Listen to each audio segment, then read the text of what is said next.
क्या आपको liver tumour के लिए टेस्ट प्रोसीजर एडवाइस किया गया है? तो फिर ये वीडियो देखना आपके लिए बहुत ज़रूरी है।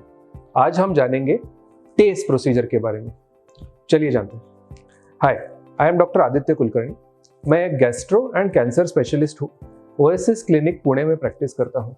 मेरा एरिया ऑफ इंटरेस्ट है पेट के कैंसर्स और उसकी लैप्रोस्कोपिक और रोबोटिक टेक्निक से ट्रीटमेंट करना। आज हम जानेंगे लिवर ट्यूमर्स में किए जाने वाले टेस्ट प्रोसीजर के बारे में।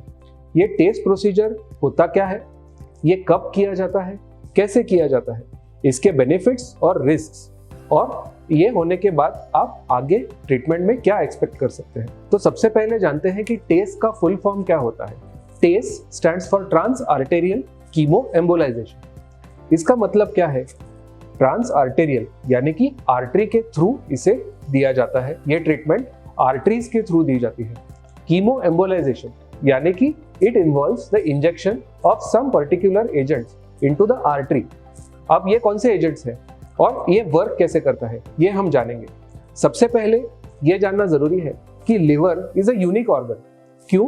क्योंकि इसे ड्यूअल ब्लड सप्लाई है। इसके दो ब्लड सप्लाई के सोर्सेस होते हैं। एक जो होता है इसे कहा जाता है हिपैटिक आर्टरी, और सेकंड जो होता है इसे कहा जाता है पोर्टल वेन। अब नॉर्मल लिवर 75% पोर्टल वेन से सप्लाई की जाती है और ओनली 25% इसका सप्लाई आर्टरी के थ्रू आता है। बट अगर हम लिवर ट्यूमर या लिवर मेटास्टेसिस को पर्टिकुलरली देखें तो liver metastasis get the blood supply mainly from hepatic artery, और पोर्टल वेन से इसका जो ब्लड फ्लो है वो काफी कम अमाउंट में होता है। तो अगर किसी तरीके से इस आर्टरी को ब्लॉक किया जाए तो हम इन ट्यूमर सेल्स का ब्लड सप्लाई कट ऑफ कर सकते हैं। सो कीमो एम्बोलाइजेशन एग्जैक्टली यही अचीव करता है। इसमें दो टाइप के इंग्रेडिएंट्स दिए जाते हैं। One is a chemotherapy agents जो इस ट्यूमर को स्पेसिफिक या टारगेटेड मैनर में लिवर के अंदर जाके किल कर सकते हैं। सेकेंड, एम्बोलिक एजेंट्स यानी ऐसे एजेंट्स जो उस आर्टरी का ब्लड सप्लाई पूरी तरह से बंद कर दे, जिससे कि हम इन ट्यूमर सेल्स का ब्लड सप्लाई यानी कि उनका न्यूट्रिशन को कट ऑफ कर दे और इन ट्यूमर्स को हम लोग स्टार्व कर दे, जिससे कि इसकी ग्रोथ को रिस्ट्रिक्ट किया जा सके और इन्हें काफी मात्रा में किल कर दिया जा सके। So this is the mechanism in which TACE works. अब टेस्ट किन पेशेंट्स में किया जाता है? तो TACE is done for the patients who have HCC यानी हिपेटोसेल्युलर कार्सिनोमा यानी कि primary liver tumour. Mainly TACE का इंडिकेशन ये HCC में होता है। कई बार टेस्ट को सेकेंडरी लिवर ट्यूमर्स यानी मेटास्टेसिस यानी कि ऐसे ट्यूमर्स जो लिवर के बाहर से लिवर में आए हैं, ऐसे ट्यूमर्स में भी कई बार टेस्ट यूज किया जाता है। पर्टिकुलरली ब्रेस्ट कैंसर या फिर कोलोरेक्टल कैंसर से जो लिवर मेटास्टेसिस लिवर में आए हैं उसके लिए भी कभी कभी टेस्ट किया जा सकता है। In which patients is test done? Test एक ऐसा प्रोसीजर है जो ट्यूमर को बॉडी से रिमूव नहीं करता है, जबकि सर्जरी एक ऐसा प्रोसीजर है जो इस ट्यूमर को बॉडी से कंप्लीटली रिमूव कर सकता है। बट कई बार because of the patients poor general condition या फिर लिवर को जो प्री एग्जिस्टिंग डैमेज है उसकी वजह से सर्जरी पॉसिबल नहीं होती है। सो इन पेशेंट्स में टेस्ट किया जा सकता है which is a next best option. तो टेस्ट ऐसे पेशेंट्स में किया जाता है जिनके ट्यूमर्स काफी बड़े हैं और जिसे सर्जरी से रिमूव करना डिफिकल्ट हो, या फिर ट्यूमर्स लिवर के दोनों लोब्स में है यानी कि पूरे लिवर में ट्यूमर्स है और हम इनको सर्जरी करके पूरी लिवर को नहीं रिमूव कर पाएंगे। द थर्ड इंडिकेशन इज कभी कभी ट्यूमर ज्यादा बड़ा होने की वजह से surgery might become more difficult या फिर सर्जरी में कॉम्प्लिकेशंस का रिस्क बढ़ जाता है। तो ऐसे ट्यूमर्स को टेस्ट देने से ये ट्यूमर को श्रिंक किया जा सकता है। दोस्तों, आजकल लिवर ट्रांसप्लांट ये लिवर कैंसर के लिए एक ट्रीटमेंट मोडालिटी के रूप में सामने आ रहा है। जैसे जैसे हमारी सर्जिकल एक्सपर्टीज बढ़ती जा रही है, in coming years liver transplant will become more common.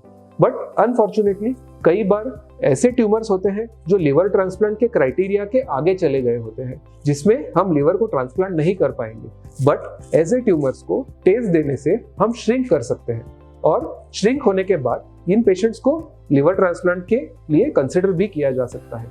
तो it sometimes acts as a bridge towards the liver transplantation. तो अब हम जानते हैं कि टेस्ट प्रोसीजर के क्या साइड इफेक्ट्स हो सकते हैं, क्या ये साइड इफेक्ट सीरियस भी हो सकते हैं। सो फॉर्चुनेटली टेस्ट प्रोसीजर के सीरियस साइड इफेक्ट्स ये बहुत ही अनकॉमन है। यूजुअली 1-2 दिन के लिए पेन होना उस एरिया में या फिर फीवर आना, ये काफ़ी कॉमनली देखा गया है।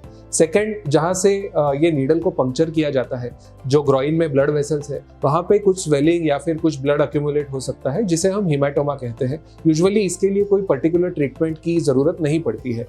कभी कभी ये कीमोथेरेपी कुछ स्मॉल अमाउंट में अगर ब्लड स्ट्रीम में चली जाए तो कीमोथेरेपी के कुछ साइड इफेक्ट्स जैसे कि लो प्लेटलेट्स या लो हीमोग्लोबिन कुछ दिनों तक हमको देखने को मिल सकते हैं। But serious side effects usually काफ़ी अनकॉमन है। ये काफ़ी सेफ प्रोसीजर माना जाता है। Now what are the benefits of a test procedure, ये काफ़ी हमने पहले भी देखा है, but usually in 60 to 70% of the patients it stops the tumour cells from growing, it will stabilise the size of the tumour, और कई बार ये ट्यूमर को श्रिंक भी कर देता है। So many a times it is possible to shrink the large tumors and make surgery or transplantation more possible. Can the TACE procedure be repeated? क्या हम इसको repeated sessions में दे सकते हैं? तो the answer is yes. Usually liver के दो lobes होते हैं, एक right lobe और एक left lobe.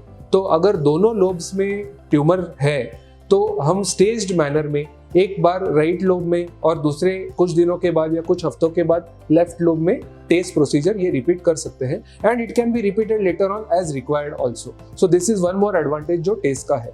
सो आज हमने टेस्ट प्रोसीजर को काफ़ी डिटेल में कवर किया है। अगर टेस्ट प्रोसीजर के बारे में या लिवर कैंसर के बारे में आपको कोई भी डाउट्स है तो प्लीज़ आप मुझे लिख सकते हैं या फिर मुझे कॉल कर सकते हैं या ईमेल कर सकते हैं। So thank you very much.